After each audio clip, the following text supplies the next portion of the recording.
Hi friends, जो हमारा आज का टॉपिक है वो प्राइवेट इंटरनेशनल लॉ का मेन टॉपिक है। जो फर्स्ट यूनिट का टॉपिक हम करवा रहे हैं आपको, जो आज हम वीडियो बना रहे हैं वो सिलेबस के जो इम्पोर्टेंट क्वेश्चन है उनकी बना रहे हैं। तो फर्स्ट यूनिट से हम जो वीडियो को बनाना स्टार्ट कर रहे हैं। तो हमारा जो मेन क्वेश्चन आता है वो रेनवो का सिद्धांत होता है, डॉक्ट्रिन और रेनवो मोस्ट इम्पोर्टेंट सिद्धांत है। और इसके जो एग्जाम्पल आते हैं आप कई जगह अप्लाई कर सकते हैं जब भी आपको प्राइवेट इंटरनेशनल लॉ का कोई क्वेश्चन आता है, क्योंकि जो एग्जाम्पल हैं वो सेम से हैं जब अभी हम केस को उठाते हैं कि। तो आपको याद रखना पड़ेगा जो क्वेश्चन है रेनवो का सिद्धांत है वो, ठीक है। तो उसको ये कहते हैं कि सबसे पहले जो ये सिद्धांत है कब दिया गया था, 1652 में। और इसको ट्रांसमिशन और रिमिशन का सिद्धांत भी बोलते हैं। विप्रेक्षण और पारेक्षण बोलता जाता है हिंदी में, और इंग्लिश में इसे ट्रांसमिशन और रिमिशन बोला जाता है। याद रखना, इस सिद्धांत को हम क्या बोलेंगे, ट्रांसमिशन एंड रिमिशन भी बोला जाता है, और हिंदी में इसको आप याद रखेंगे पारेक्षण। पारेक्षण का मतलब होता है ट्रांसमिशन, और विप्रेक्षण का मतलब होता है रिमिशन। ये आपको टर्म आगे जाके एग्जाम्पल के थ्रू है, आसानी से समझ आ जाएगी। और 1652 में 1652 में कहते हैं कि इस सिद्धांत को कहा गया था। और इस सिद्धांत का सबसे पहले क्या है, पार्लियामेंट ऑफ रोनिस के मामले में जो प्रयोग किया गया था। और जब इसकी बात आती है रेनवो की, तो फर्स्ट टाइम है जो वो इंग्लिश लॉ में इसको जो स्टार्ट किया गया था। कौन सा केस है, कोलीवर वर्सेस रिवाज के केस में। और सबसे पर से किस में हुआ था, विल से रिलेटेड केस है, वैलिडिटी ऑफ विल उससे रिलेटेड केस में। और कौन सा सिद्धांत यूज हुआ था, सिंगल रेनवो का सिद्धांत है जो यूज हुआ था। और ये सिद्धांत तब तक चलता रहा जब तक कौन सा केस नहीं आया, इसलिए इसको बोलते हैं री एनेस्ली का। जब तक केस नहीं आया तब तक सिंगल रेनवो का यूज़ होता रहा, और बाद में हमने डबल रेनवो का यूज़ किया था। ये आपके रेनवो के क्या हैं, टाइप्स हैं।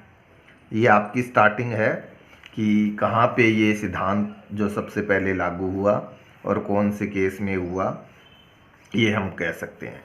अब आती है इसकी मीनिंग की बात। मैं दोबारा रिपीट कर दूंगा इसको जब हम कंक्लूड करेंगे कि कहाँ पे हुआ। आपको बस इतना याद रखना है, फर्स्ट टाइम इसको इंग्लिश लॉ में अप्लाई किया गया था। ये केस का नाम है कोलीवर वर्सेस रिवाज, और वैलिडिटी किससे रिलेटेड थी, विल से रिलेटेड। और कौन सा रेनवो यूज़ किया गया था सबसे पहले, सिंगल। और डबल रेनवो है वो री एनेस्ली केस में यूज़ किया गया था। वो केस हम आपको डिटेल में बताएंगे, वहाँ ये यूज़ किया गया था। और डबल रेनवोयर इसको टोटल रेनवोयर भी बोलते हैं, और इसको कौन से बोलते हैं, फॉरेन कोर्ट थ्योरी भी बोला जाता है। इसके 3 नाम हैं जिससे आप इसको कह सकते हो। अब जो रेनवो होता है वो हमारा फ्रेंच वर्ड से निकला हुआ है। आप याद रखें कौन सा वर्ड है, फ्रेंच वर्ड। और इसका मतलब होता है टू सेंड बैक और रिटर्न, वापस भेजना। याद रखना, रेनवो का जो शाब्दिक अर्थ है उसको क्या बोलते हैं, रेफरेंस बैक और रिमिशन। रिमिशन भी बोला जाता है, लेकिन ये फ्रेंच वर्ड से लिया गया है जहाँ इसका अर्थ है टू सेंड बैक और रिटर्न। लेकिन जो रिमिशन जो हम रेनवो है उसको क्या बोलते हैं, रिमिशन भी बोला जाता है। हिंदी में इसको हम परिहार बोलते हैं, और परिहार वर्ड को परिहार, और इसको हम क्या बोलते हैं, छूट, माफ़ी, उपशमन। ये हिंदी में वर्ड है वो है। रेनवो की वैसे परिभाषाएं नहीं देगी, लेकिन इसका मीनिंग क्या है, होल प्रोसेस लिया जाता है। होल मतलब पूरा प्रोसेस लिया जाता है किसी केस को ट्रांसफ़र करने के लिए। केस को ट्रांसफ़र किया जाता है, किसके लिए किया जाएगा, फाइनल डिसीजन के लिए। याद रखना, अंतिम निर्णय के लिए किसी केस को हम अगर रेफ़र यानी कि ट्रांसफ़र करते हैं उसको क्या बोलते हैं, पूरे प्रोसेस को क्या बोला जाता है, रेनवॉय बोला जाता है। दोबारा इसका मीनिंग याद रख लेना। हम किस मामले को ट्रांसफ़र करते हैं, ट्रांसफ़र का मतलब होता है अंतरित करना, किसको, अंतिम निर्णय के लिए। अंतिम निर्णय के लिए क्या करते हैं, किसी केस को ट्रांसफ़र करने की जो संपूर्ण प्रक्रिया है वो क्या कहलाती है, रेनवॉय कहलाती है। या फिर इसको इस प्रकार समझ सकते हैं, किसी मामले को, जो हमारे पास कोई केस आया है उसको उद्गम वाले स्थान पे जहाँ से वो उत्पन्न हुआ है, क्योंकि जो सोल्यूशन है वो तो वहीं ढूंढा जाएगा ना जहाँ पे उसकी उत्पत्ति होती है, तो उद्गम वाले स्थान पे क्या करना, पारेषित करना क्या कहलाएगा, जब भेजना क्या कहलाएगा, रेनवॉय कहलाएगा। इंग्लिश में renvoi means an instance of remitting, remitting मतलब भेजना, the case to the place of its origin, origin मतलब जहाँ से उत्पन्न हुआ है वहाँ पे इसको भेजना क्या कहलाएगा, रेनवॉय कहलाएगा। या फिर इंग्लिश में दूसरी, whole process of transfer, whole process कहलाएगा ऑफ ट्रांसफ़र ऑफ केस, किसके लिए, into the final decision making form is known as renvoi. आपको बता दिया, ये आपने मीनिंग लिखना है। अब आ जाता है जो मेन हमारा ऑब्जेक्ट क्या है। ऑब्जेक्ट आपको पता होना चाहिए कि जो रेनवॉय का सिद्धांत है उसका ऑब्जेक्ट क्या है। मेन ऑब्जेक्ट यही है कि हमारा लॉ ये चाहता है कि किसी व्यक्ति, कोई व्यक्ति ऐसा ना रह जाए जिसको न्याय ना मिले या जस्टिस ना मिले। तो इसके लिए चाहे वो पक्षकार जो पार्टीज़ हैं अपने देश की हैं चाहे विदेश की हैं, फॉरेनर हैं चाहे अपने देश के हैं, तो वो कहते हैं कि यानी कि कोई भी पार्टी ऐसी ना रहे जिसको मतलब जस्टिस ना मिले। तो ये ना हो कि देशों के कारण है, डिफरेंट कंट्रीज़ के हो गए तो उसको यानी कि जस्टिस ना मिले। इसके लिए उन्होंने कहा है कि ये कहाँ पे लागू होगा, जब पार्टीज़ फ्रॉम डिफरेंट कंट्री, जब हमारे पक्षकार क्या हैं, अलग अलग देशों के होंगे, और जो सब्जेक्ट मैटर है, विषय वस्तु है, वो भी डिफरेंट नेचर की होगी, मतलब डिफरेंट नेचर, अलग अलग प्रकृति की होगी, और उन पे जो लॉ है वो भी क्या है, डिफरेंट कंट्री के अप्लाई होते होंगे। याद रखना, उद्देश्य के लिए 3 बातें क्लियर हैं कहाँ पे होता है। पहला, पार्टीज डिफरेंट होंगी, दूसरा सब्जेक्ट मैटर है उसका नेचर भी क्या होगा, डिफरेंट होगा, और थर्ड है उन पे लॉ है वो भी क्या है, डिफरेंट कंट्रीज़ के अप्लाई होते होंगे। ये बातें आपने याद रखनी है, ये आ जाएगा उद्देश्य के लिए। और फिर हमने याद रखना है कनेक्टिंग फैक्टर को याद रखना है, जो बार बार बात आती है हमारी, कनेक्टिंग फैक्टर की बहुत बार बात आती है।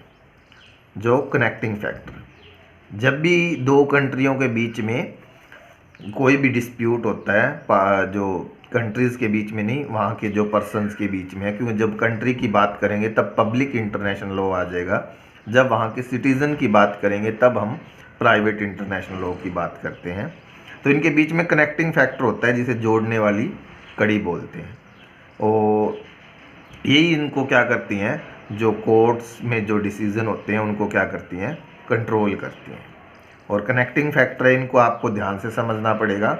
जब हम प्राइवेट इंटरनेशनल लॉ का मीनिंग करेंगे उसके अंदर आपको फिर भी बता देता हूँ, प्राइवेट इंटरनेशनल लॉ कब लागू होता है आपको पता है, जब जो अलग अलग कंट्रीज़ के जो इंडिविजुअल पर्सन होते हैं, जब उनके बीच में कोई डिस्प्यूट अराइज हो जाता है तब प्राइवेट इंटरनेशनल को लागू किया जाता है। जैसे मैरिज से रिलेटेड, कॉन्ट्रैक्ट से रिलेटेड जो डिस्प्यूट होते हैं उनमें प्राइवेट इंटरनेशनल, और वहाँ बात आती है तो कनेक्टिंग फैक्टर की बात आती है। पहला, डोमिसाइल, यानी कि किस कंट्री का डोमिसाइल है वो इसका कनेक्टिंग फैक्टर है। दूसरा, नेशनलिटी, राष्ट्रीय बोलते हैं किस देश का, ठीक है। थर्ड, डोमेस्टिक,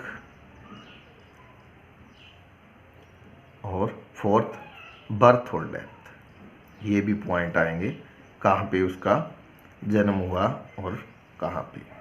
और जब हम इसके टाइप्स की बात करेंगे तो 2 तरह के जो मेन है, पार्शियल, आंशिक बोला जाता है इसको, और डबल या टोटल, पूर्ण, डबल मतलब 2 बार जब इसको बोला जाता है। तो ये है जो फर्स्ट हम बात करेंगे वो हम बात करेंगे सिंगल की।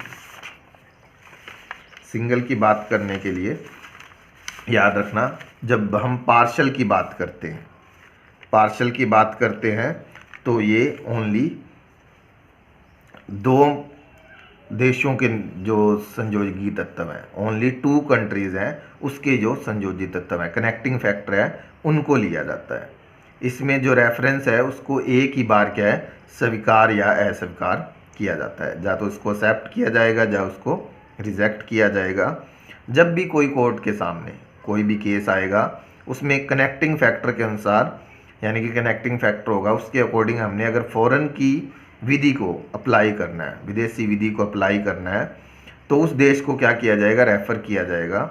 और उसको लगता है कि दोबारा उसको पुनः कहती है कि उस विधि को ही लागू करना चाहिए जो उस कंट्री की, तो वो आसानी से क्या है, अपने देश की विधि को जो लागू कर सकता है। इसको ही हम क्या बोलते हैं, पार्शियल रेनवोए बोलते हैं। इसके 2 केस हैं मशहूर, एक फोरगो का केस है और एक इसमें रोस का केस है। वो भी हमारा जो इम्पोर्टेंट केस है, उसके बारे में भी हम बात करेंगे। अब जो इसमें 2 फेमस केस हैं जो हम पार्शियल रेनवोए करेंगे, उनसे आपको आसानी से समझ आ जाएगा। एक है री रोस का केस और एक है फोरगो का केस। इसमें क्या होता है, वो ब्रिटिश नेशनल यानी कि इंग्लैंड का राष्ट्रीय होती है उसके पास, लेकिन डोमिसाइल क्या होता है, इटली का होता है। हु राइट द विल, टेक्स्टालिस्ट बोलते हैं, जिसने अपनी विल लिखी है, वो मर जाता है इटली में, डाइड मतलब उसकी मृत्यु हो जाती है, वो इटली में हो जाती है। और अपनी लेफ्ट मूवेबल और इमूवेबल प्रॉपर्टी और कुछ मूवेबल प्रॉपर्टी होती है वो इंग्लैंड में होती है। यानी कि इटली में उसकी डेथ हो जाती है, उसका डोमिसाइल होता है वो भी इटली का होता है, लेकिन उसकी जो राष्ट्रीय होती है वो इंग्लैंड की होती है। वो अपने डेथ के समय उसके पास कुछ मूवेबल चल और अचल संपत्तियां होती हैं। मूवेबल और इमूवेबल प्रॉपर्टी आपको पता है, मूव का मतलब जो मूव कर सकती है, मतलब एक स्थान से दूसरे स्थान तक जा सकती हैं। इमूवेबल वो एक स्थान से दूसरे स्थान तक नहीं जा सकती। जैसे मूवेबल में कैश आ जाएगा, ज्वेलरी आ गई, जो भी चीज़। इमूवेबल में आपको पता है लैंड, बिल्डिंग, जहाँ आप एक स्थान से दूसरे स्थान तक नहीं ले जा सकते। तो उसने जो विल लिखी थी वो इंग्लैंड में क्या थी, वैलिड थी, और जो विल थी वो इनवैलिड थी इटली में। क्यों? कि उसने जो अपनी प्रॉपर्टी का भाग है, जो हाफ प्रॉपर्टी है, जो अपने बेटे के लिए नहीं छोड़ी थी। याद रखना, जो अपने उसने प्रॉपर्टी है, हाफ प्रॉपर्टी है, वो अपने बेटे के लिए नहीं छोड़ी थी, इसलिए वो क्या थी, इनवैलिड थी। तो उसका डोमिसाइल था इटली में। इंग्लिश कोर्ट ने उसको रेफ़र किया इटालियन कोर्ट को, और इटालियन कोर्ट ने issue back to English court, जहाँ पे वो विल वैलिड थी। क्योंकि इटली की कोर्ट है, उसने तो विल को इनवैलिड कर दिया था। क्यों? कि उसने जो अपनी हाफ प्रॉपर्टी है वो अपने बेटे के लिए नहीं छोड़ी थी। लेकिन जो इंग्लिश कोर्ट के अकॉर्डिंग वो विल क्या थी, वैलिड थी। तो इसको क्या कर दिया था उसने, इटली की कोर्ट ने क्या कर दिया था, वापस उसको क्या, जो केस डिसाइड होगा, यानी कि उसके नियम के अकॉर्डिंग, किसके अकॉर्डिंग होगा, इंग्लिश कोर्ट के अकॉर्डिंग। और इससे फिर वो बाद में फैसला जो इंग्लिश कोर्ट के अकॉर्डिंग आया, ये था री रोस के केस में। अब जो मेन मामला है वो करेंगे हम फोरगो के केस में। फोरगो के केस में भी फोरगो बावेरियन नेशनल, यानी कि राष्ट्रीय उसकी किसकी थी, बावेरियन की। लेकिन जो उसका डोमिसाइल था वो फ्रेंच था, फ्रेंच अधिवासी था वो। और उसकी डेथ हो गई थी विदाउट विल के, मतलब उसने विल नहीं लिखी थी। और उसकी क्या थी, मूवेबल प्रॉपर्टी थी। वो कहाँ थी, फ्रांस में। फ्रांस में उसकी क्या थी, मूवेबल प्रॉपर्टी थी। और जो फोरगो है इलिजिटिमेट चाइल्ड था, मतलब अवैध संतान थी। और फ्रेंच विधि के अनुसार जो उसकी जो भी प्रॉपर्टी है कहाँ जानी चाहिए थी, फ्रेंच गवर्नमेंट के पास। लेकिन उनके पास ये था कि वो डोमिसाइल जो उसका था, जो राष्ट्रीय थे वो बावेरियन की थी, लेकिन डोमिसाइल फ्रेंच का था। इसके अकॉर्डिंग यानी कि बावेरियन लॉ को भी देखना चाहिए किस प्रकार से होगा। तो बावेरियन लॉ में जो किसके अकॉर्डिंग होता है, मूवेबल का जो उसको होता है वो डोमिसाइल के अकॉर्डिंग होता है। जो बावेरियन का जो होगा वो डोमिसाइल के अकॉर्डिंग होगा, और इसलिए जो फ्रेंच कोर्ट ने क्या कर लिया, रिमिशन को एक्सेप्ट कर लिया और फैसला जो डोमिसाइल के अकॉर्डिंग ही दिया गया। ये आपका जो क्या कहलाएगा, पार्शियल कहलाएगा। इसमें 2 फेमस केस हैं, ये आप कर सकते हो। उसके बाद हम करेंगे डबल और टोटल रेनवॉय के बारे में। ठीक है, इसमें जो मेन केस था आपको बताया है,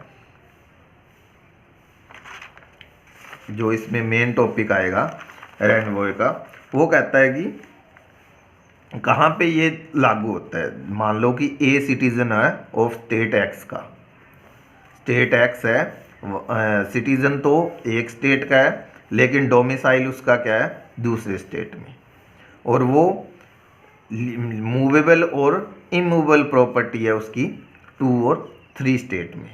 तो वहाँ पे जो मामला आता है वो ट्रांसमिशन का आता है। और when rule of a law of a country, एक देश के कंट्री के लॉ है, refer to another country but law of latter country again refer to the law of former. इसमें क्या होता है, एक देश की कंट्री है वो तो दूसरे देश की कंट्री के लॉ को प्रेफर करने की करती है। मान लो एक्स और वाई 2 कंट्रीज हैं, तो एक्स तो कहती है कि वाई का रूल लागू होगा और वाई कहती है कि एक्स का ही रूल लागू होगा। इसको हम क्या बोलेंगे, डबल। 2 बार हो गया। अगर सिंगल बार होता भी एक्स कह दे कि वाई का है और वाई के अकॉर्डिंग ही उसको सेटल कर लिया जाए, लेकिन जब वाई दोबारा एक्स को कर दे तो इसको हम क्या बोलते हैं, डबल। इसका जो फेमस केस है, 2 केस इसमें दिए गए हैं। तो फेमस जो केस है वो उसके बारे में हम डिस्कस करते हैं। सबसे पहले जो केस आया था आपको बताया था, पहले सिंगल रेनवॉय होता था लेकिन डबल रेनवॉय किस केस में आया, सबसे पहले री एनेरिस्ली। ये क्या थी, इंग्लिश वूमेन, ठीक है, और इसकी डेथ हो गई थी और उस टाइम डोमिसाइल था वो फ्रांस का था। ये अकॉर्डिंग टू इंग्लिश लॉ के अकॉर्डिंग है। लेकिन फ्रेंच लॉ ने कहा कि उसका डोमिसाइल क्या है, इंग्लैंड का है, क्योंकि उसकी गवर्नमेंट ने उसको क्या नहीं किया था, ऑथराइज नहीं किया गया था। और उसने एक विल लिखी थी अकॉर्डिंग टू इंग्लिश लॉ, यानी कि उसने एक इच्छा पत्र लिखा था। किसके अकॉर्डिंग था वो, इंग्लिश लॉ के अकॉर्डिंग, और वैलिड था इंग्लिश लॉ के अकॉर्डिंग। लेकिन उस वैलिड नहीं था किसके अकॉर्डिंग, फ्रेंच लॉ के अकॉर्डिंग वो वैलिड नहीं था।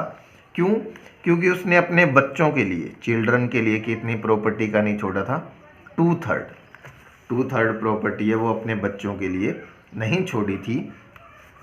तो इंग्लिश लॉ है वो फॉर्म का लॉ था, ठीक है, लेकिन यानी कि उसके अकॉर्डिंग फ्रेंच कोर्ट को उसने क्या किया, रेफर किया। यानी कि इंग्लिश लॉ था वो फॉर्म लॉ था, क्योंकि इंग्लिश कोर्ट में वो मामला था, लेकिन उसने किसको किया, रेफर किया फ्रेंच कोर्ट को।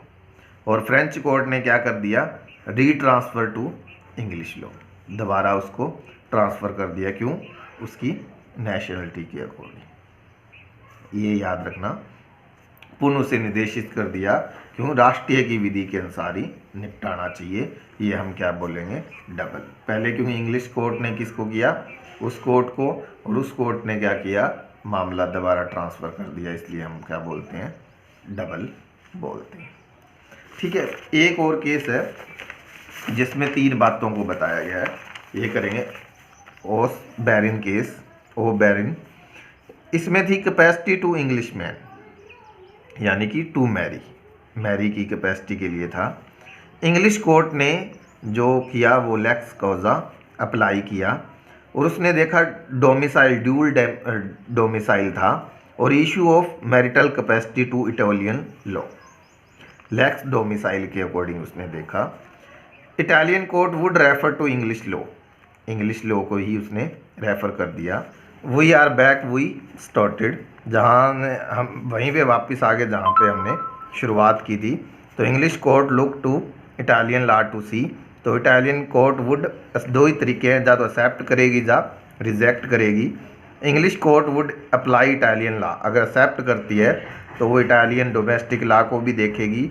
अगर इटालियन कोर्ट क्या कर दी है, नॉट एक्सेप्ट नहीं करती, तो वो क्या करेगी, English court apply English domestic law को अप्लाई करेगी। तो ये बातें को ध्यान रखना है।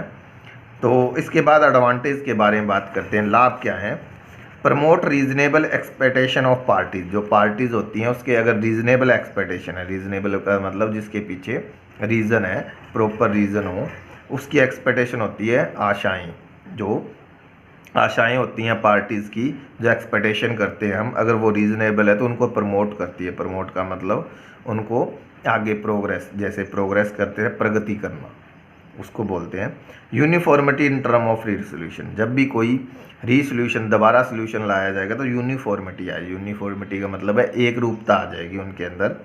और प्रिवेंट द फॉर्म शॉपिंग, ये प्रिवेंट मतलब रोकती है फॉर्म शॉपिंग को, यानी कि डोमेस्टिक कंट्री जो के लॉ को वो फिर फॉरेन कंट्री के लॉ को भी देखेगी। और restoring to foreign choice of law rules, तो उसको रीस्टोर भी करती है, किसको, foreign choices of law rules, जो फॉरेन चॉइसेस हैं उसको भी क्या करती है, रीस्टोर करती है। अब करेंगे हम डिसएडवांटेज।